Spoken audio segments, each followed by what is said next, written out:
মধ্যপ্রাচ্য জুড়ে চলমান সংঘাতে সৃষ্ট সবচেয়ে বড় সংকটের নাম এখন হরমুজ প্রণালী। কারণ বিশ্বের অন্যতম প্রধান ও গুরুত্বপূর্ণ এই নৌপথটি বন্ধ থাকায় বিশ্ববাজারে তেলের দাম এখন আকাশচুম্বী। ফলে হরমুজ খুলতে আরব দেশসহ বিশ্বের বিভিন্ন দেশ অবশেষে দ্বারস্থ হয়েছে জাতিসংঘের কাছে। কিন্তু সেখানেও আপত্তি। হরমুজ খুলে দিতে ইরানের বিরুদ্ধে চাপ প্রয়োগের যে প্রস্তাব আনা হয়েছে সেটিও এবার রুখে দিল বিশ্বের ৩ পরাশক্তি।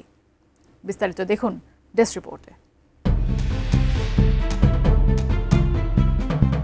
বিশ্বের অন্যতম প্রধান সমুদ্রপথ হরমুজ প্রণালীতে বাণিজ্যিক জাহাজ চলাচলের নিরাপত্তা নিশ্চিত করতে বাহরাইনের আনা একটি খসড়া প্রস্তাবের উপর ভোটাভুটি করতে যাচ্ছে জাতিসংঘের নিরাপত্তা পরিষদ।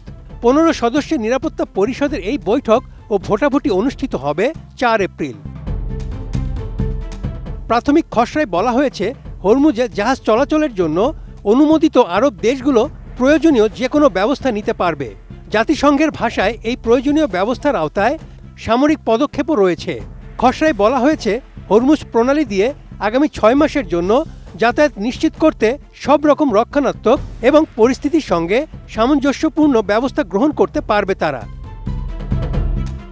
কোয়ালিটি সম্পন্ন আন্তর্জাতিক মানের still bar CSRM committed for better still.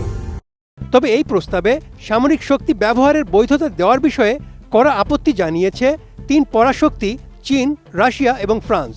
ফলে ইরানের বিরুদ্ধে সামরিক শক্তি প্রয়োগের একটি বড় ধরনের আরব উদ্যোগ আটকে গেল।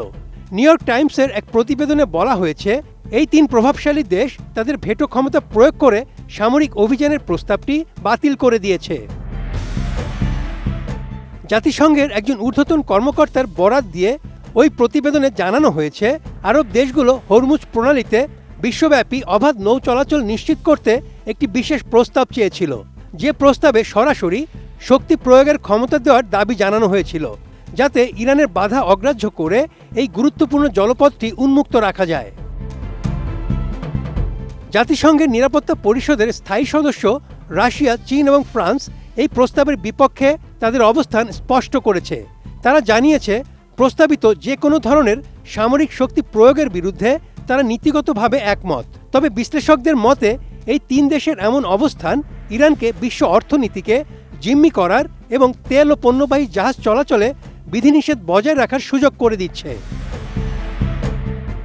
জ্বালানি বিশেষজ্ঞদের মতে, সামরিক পদক্ষেপের প্রস্তাব বাতিল হয়ে যাওয়ায় ইরানের ওপর চাপ সৃষ্টি করা এখন আরও কঠিন হয়ে পড়বে। তাদের মতে, জাতিসংঘের এই কূটনৈতিক ব্যর্থতা মধ্যপ্রাচ্যের সমুদ্র পথে নিরাপত্তা নিশ্চিত করার বিষয়টিকে আরও ঝুঁকিপূর্ণ করে তুলল।